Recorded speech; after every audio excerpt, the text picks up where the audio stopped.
করে। আরজি কর। হ্যাঁ, আর্যিকর থেকে ও বেরোবে। হ্যাঁ। তো আর বলো এবার। বলছি ওটা হয়েছে কি বলতো, ও 2টো অব্দি পেশেন্ট দেখেছে, ঠিক আছে। রাত্রি পেশেন্ট দুটো? রাত্রি 2টো, ঠিক আছে। আচ্ছা। 2টো অব্দি পেশেন্ট ডেকেছে, দেখে রুমে এসে অনলাইনে অর্ডার করে 4জন বন্ধু মিলে খেয়েছে, ডিনার হুম করেছে। হুম করে ও খুব টায়ার্ড ছিল, যেহেতু 36 ঘন্টা ডিউটি ছিল, হুম টায়ার্ড ছিল। ও কি করেছে, ওই সেমিনার রুমে গিয়ে হুম শুয়ে পড়েছে একটা রেড কালারের ব্ল্যাঙ্কেট ঢাকা দিয়ে। হুম কিন্তু তারপরে মানে সেমিনার রুমে এমনি কি তোমাদের ওরকম সেমিনার রুমে টুমে ঘুমানো হয়? মানে আমি যদিও কোনো আইডিয়া নেই, ওই জন্য জিজ্ঞেস করছি। না, এবার একটা রেসিডেন্টাল ডক্টর রুমস থাকেই, আচ্ছা। বুঝতে পেরেছিস, তারপরেও সেমিনার থাকে। এবার হুম। সেমিনারে একটা বেড থাকে, আর আচ্ছা ডক্টরস রুমে 2টো 3টে যেরকম বড় ঘর হবে সেরকম বেড পাতা থাকে। আচ্ছা আচ্ছা। মেনলি ডক্টরস রুমে শোয়ার কথা, ঠিক আছে। হুম হয়েছিল কি, ওকে বডিটা পাওয়া গেছে সেমিনার রুমে, হুম কিন্তু ঘুমাচ্ছিল ডক্টরস রুমে। যে হুম রুমটা তোর এখন ভাঙা হয়েছে, দেখেছিস রুমটা ভেঙেছে, একটা ভিডিও ঠিক দেখছিলাম। বাথরুমের পাশেই, হুম ঠিক আছে, মানে বাথরুমটাকে অজুহাত দিয়ে হুম ওই রুমের দেয়ালটা ভেঙে দিয়েছে। অ্যাকচুয়াল কাণ্ডটা ঘটেছে তোর ইয়েতে, ওই রুমটার ভেতরে, ডক্টর রুমে? ডক্টরস রুমে। ডক্টরস রুমে ঘটনাটা ঘটেছে, ওই বডিটাকে তো ডক্টর ধস্তাধস্তি। রুমে ওই দিন আর কেউ ছিল না, খালি মানে অনলি ওই দিদিটাই ঘুমাচ্ছিল?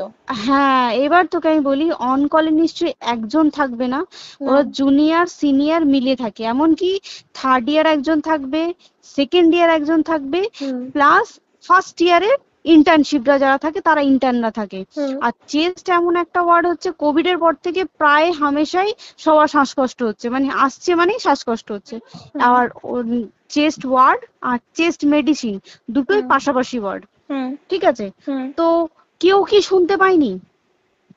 কেউ শুনতে পায়নি। হ্যাঁ, ওটাই তো আমি ওই দিনকে ওটাই ভাবছিলাম এবার যে। দেখ, ধস্তাধস্তি করাতে একটা নিশ্চয়ই চিৎকার হয়, একটা ভাইলেন্ট হয়, হুম হুম বুঝতে পেরেছিস। হুম তারপরে আবার কি, যে 4জন ওর সাথে খেয়েছে তারা কোথায়, তারা কেন মিডিয়ার সামনে আসছে না?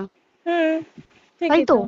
তারা কেন আসছে না? তোমার ওই এক- দিন ডিউটি ছিল না রাতে? ওই দিনকে আমি নাইটে ডিউটি করছিলাম। আচ্ছা। আমি নাইটে ডিউটি করে এসেছি, আমার লাস্ট নাইট ছিল। তো আমার হুম তো 3 দিন নাইট থাকে, তিন হুম দিন নাইট থাকার পর লাস্ট নাইট ছিল, লাস্ট নাইটের পর বুধবার আমার লাস্ট নাইট, বুধবার রাতে ঘটনাটা ঘটেছে। হুম আমি বাড়িতে এসেছি, রীতিমতো বাড়িতে এসে শুয়ে পড়েছি। 3টের সময় আমার কাছে ফোন এসছে যে সবাইকে ডেকে পাঠিয়েছে, ইমিডিয়েট আয়। হুম তখন গিয়ে দেখি আরজি করে এই অবস্থা, পুরো গোটা হাসপাতালকে ডেকে পাঠিয়েছিল।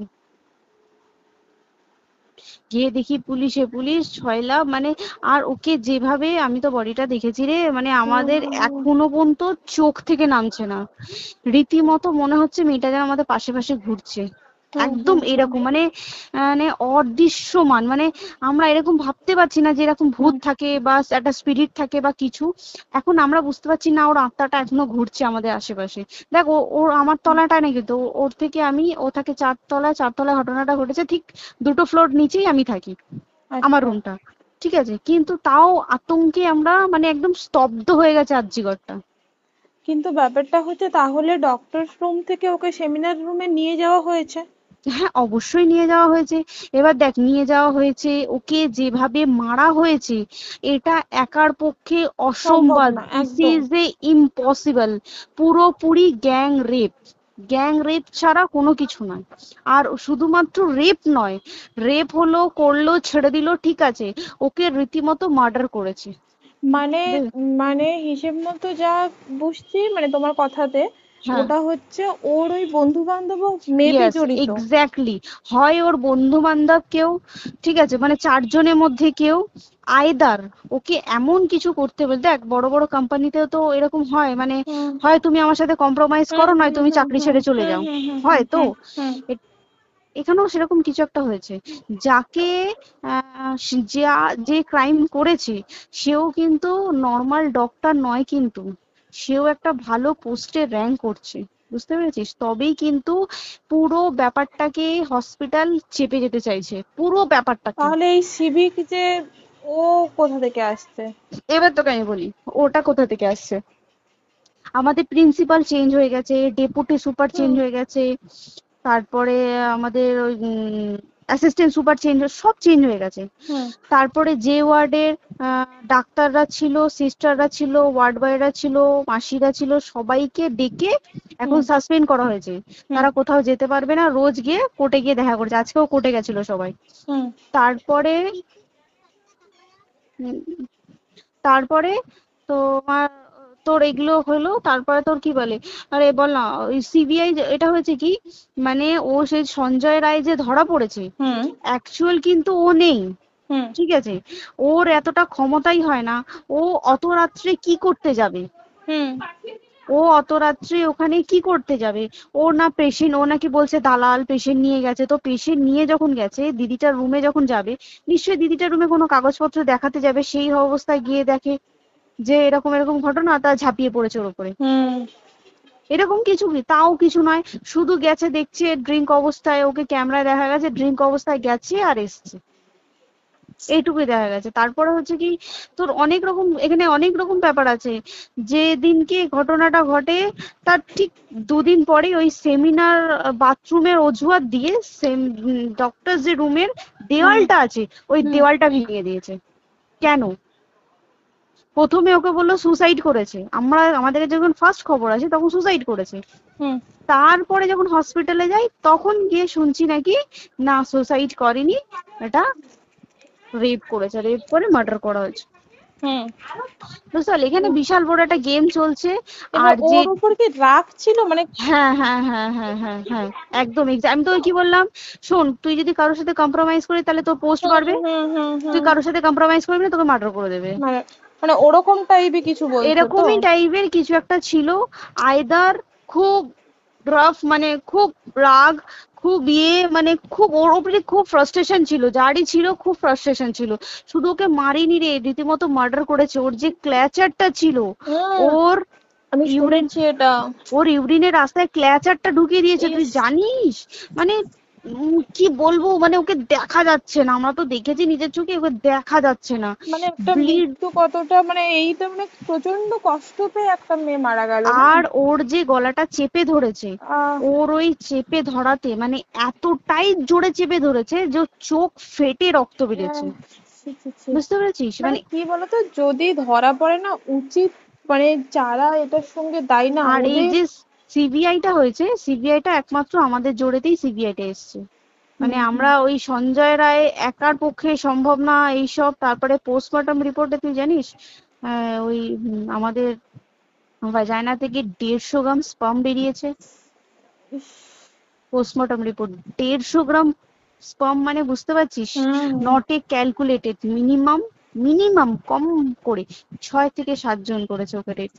ছি ছি ছি।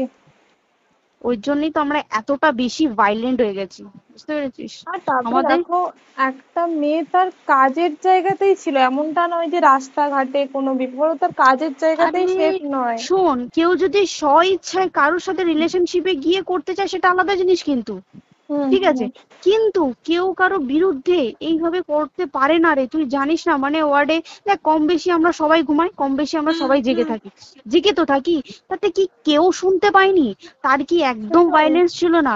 যদি কেউ না শুনতে পারে, তাহলে ওর খাবারে কেউ কিছু মিশিয়েছিল, হুম তাই কি না? হুম হুম সেটাও পোস্টমর্টম রিপোর্টে মানে লিক করছে না, যে কেন খাবার খাবার ও তো খাবারটা খেয়েছিল, সেটা তো নিশ্চয়ই পেটেই ছিল, পেট থেকে তো হুম বমি করে বের করে দেন, সেটা হুম তো ফরেনসিক রিপোর্টে কিছু বলবে। হুম আর তুই জানিস না, দেনার দেন মানে, ধর পোস্টমর্টম রিপোর্ট আসতে 3 দিন সময় লাগে। হুম ও যেদিনকে মরেছে ঠিক তার পরের দিনকে বিকালবেলা পোস্টমর্টম রিপোর্ট বার করে দিয়েছে, মানে বডি বার করো আর পোড়াও, হুম 10 সেকেন্ডের মধ্যে ওর বাড়িতে নিয়ে গেছে, তারপরে বডি পুড়িয়ে দিয়েছে। মানে কি বলবো, হসপিটাল, মমতা ব্যানার্জি, সবাই মানে তৃণমূল প্রত্যেক সবাই হুম এটাকে পুরোটাই কেসটাকে চাপা দিতে চাইছে, পুরোটা পুরোটা। তবে তুই ভাব, যে মানুষটাকে এত ক্ষতবিক্ষত ভাবে মেরেছে, তাকে অভিষেক ব্যানার, রেপ কি কলকাতায় প্রথম হলো? নয়, হুম বিভিন্ন জায়গায় বিভিন্ন ভাবে রেপ হয়েছে, হুম ধরা পড়েছে, ফাঁসি হ্যাঁ হয়েছে কি হুম জেল হয়েছে। হুম অভিষেক বন্দ্যোপাধ্যায় কেন বললো জাস্ট ইট অ্যান, তোর কি বলে, এনকাউন্টার করতে? মানে কি, সঞ্জয়কে যদি এনকাউন্টার করে পুরো কেসটা চাপা পড়ে পুরো যাবে, কেসটা চাপা পড়ে যাবে একদম। স্টুডেন্টরা ঠান্ডা হয়ে যাবে। হুম হুম আর আমরা সেটা মানবো না, আমরা সেটা হতেই দেব না। তাতে যদি চাকরি মানে আরজিকরটাকে সিল করতে হয় তাতেও আমরা রাজি আছি, সিল করে দেওয়া হোক আরজিকর, সিল করে দেবে মনে হচ্ছে যদি ঠিকঠাক ভাবে। এবার ওই জন্য আমাদের দাবিতে সিবিআই এসছে। এবার তুই একটা কথা বল, যখন দেখতে পাচ্ছে মমতা ব্যানার্জি যে কলকাতা পুলিশ আমাদের জন্য কিছু করতে পারছে না, আমরা কিছু মানতে পারছি না, 7 দিন ধরে বার করতে পারছে না, হুম তাহলে সেটা 2-3 দিনের মধ্যে কেন হ্যান্ড ওভার করে দিল না? হুম তাই তো। তাই কি না? তারপরে দেখ পিডব্লিউডি ওটা লো পোস্টের মানুষ, মানে যারা ভাঙচুর করে, মানে সিমেন্টের যারা কাজ করে তাদেরকে হুম পিডব্লিউডি বলে। হুম এবার পিডব্লিউডির নিশ্চয়ই হায়ার অথরিটি থেকে অর্ডার এসছে তবেই ওরা গিয়ে ভেঙেছে। ওরা হুম নিশ্চয়ই পাগল নয় দুম করে গিয়ে কোনো গভর্নমেন্ট প্রপার্টি ভেঙে দেবে। হুম অর্ডারটা কে পাস করলো যে এখনই চেস্ট ওয়ার্ডটাকে ভাঙতে হলো? সিবিআই আসা পর্যন্ত অপেক্ষা করতে পারতো। কারণ আজকে অত বড় বিক্ষোভ হবার কারণ কি হচ্ছে, একটাই কারণ যে মেয়েটি মারা গেছে ঠিক আছে, কিন্তু তাকে এত বেশি মলেস্ট করে, এত বেশি রেপ করে বা বেশি ওকে মেরেছে, তার কি কোনো প্রতিবাদ নেই? তুই কোথায় সেফ পাবি তুই আমাকে বল? তুই ধর চাকরি ছেড়ে, আজকের সরকারি চাকরি ছেড়ে তুই প্রাইভেটে যাই, প্রাইভেটেও তো তাই একই কোথাও না, অবস্থা, একদম একদম। প্রাইভেটেও একই অবস্থা। তুই কোনো চায়ের দোকান খুলে বসবি, অনার্সশিপে তুই বসলেও তাও এসে তো হাজার ছেলেরা থাকে, হুম হাজার ছেলেরা টিজ করে, তুই কোথায় কি করবি? তাহলে আমাদের সেফটি কোথায়? আমাদের মুখ্যমন্ত্রী মমতা ব্যানার্জি সে একটা লেডি হয়ে তাহলে আমাদের কি সেফটি দিয়েছে? আমাদের কি লক্ষ্মী ভান্ডার দিলে this is a problem solve? পুরো মাসের আমাদের কি সব খরচা চলে যায় লক্ষ্মী ভান্ডারে? জানি না, আই ডোন্ট নো, মানে আমরা প্রচুর ক্ষেপে আছি, প্রচুর, মানে এর বিচার না চাওয়া পর্যন্ত তা তুই ঠিকই তো। ভেবে চল কি এটা সলভ হবে না। আমরা মানে বিচার আমি নিয়ে আমি কথা বলবো। 2 দিন ধরেই ভাবছিলাম তোমাকে ফোন করবো, কিন্তু মানে এটা ওটাতে হয়ে উঠছে না।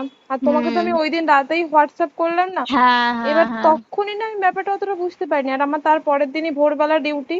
তা হ্যাঁ, আমি খুব তারপর সাবধানে থাকিস রে, আর খুব বলো না, সাবধানে না না। থাকিস। হ্যাঁ তাই তো, এখন মানে আর তোমরাও সাবধানে থাকো কি সবাই। বলবো বল, কিছু বলার নেই। দেখ আমাদের মধ্যবিত্ত মানুষরা আমাদের চাকরি করে খেতেই হবে, সোজা কথা। একদম একদম। তাই কিনা বল, বাবার এত হুম পুঁজি নেই যে বসে অত, বসে খাবো, ঠিক আর আছে? সেই মেন্টালিটিও নেই। পুঁজি হ্যাঁ যদিও থাকে, মেন্টালিটিও নেই হ্যাঁ, যে এবার বাবার তুই, পুঁজিতে খাবে। এবার একটা কথা তুই বল, চাকরিটা কোথায় গিয়ে করবো তুই একটা বল? কোন সেটাই। স্টেটে গিয়ে চাকরি করবো তুই আমাকে বল?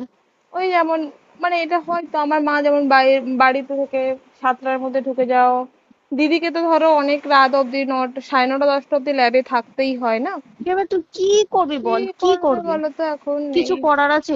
দেখ ল্যাবেও তো সব ছেলেরা আছে, ছেলে হ্যাঁ আছে মেয়ে আছে। তুই একদম। কাকে বারণ করবি, তুই কাকে বিশ্বাস করবি তুই বল? তুই ধর কলিগদের সাথে খেতে বসেছিস, ঠিক আছে, তোর টিফিনটা যদি কেউ চাইলো তুই তাকে না দিয়ে পারবি?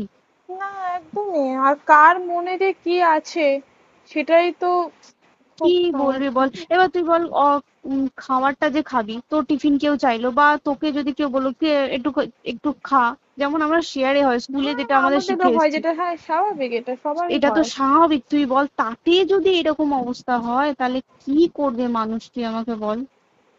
আজকেও তো তাই আমাদের দেখ না, 11টা থেকে আমাদের তোর ক্যান্ডেল দিয়ে হোয়াইট ড্রেস হুম। পরে সব শ্যামবাজারে একতা হবে। এখন আবার বৃষ্টি শুরু হয়েছে, কে জানে বৃষ্টি, কি প্রচুর বৃষ্টি শুরু হলো। কি হুম, হবে জানি না আমি। ঠিক আছে গো, টাটা। হ্যাঁ হুম চল টাটা। হুম হুম হুম। হুম হুম।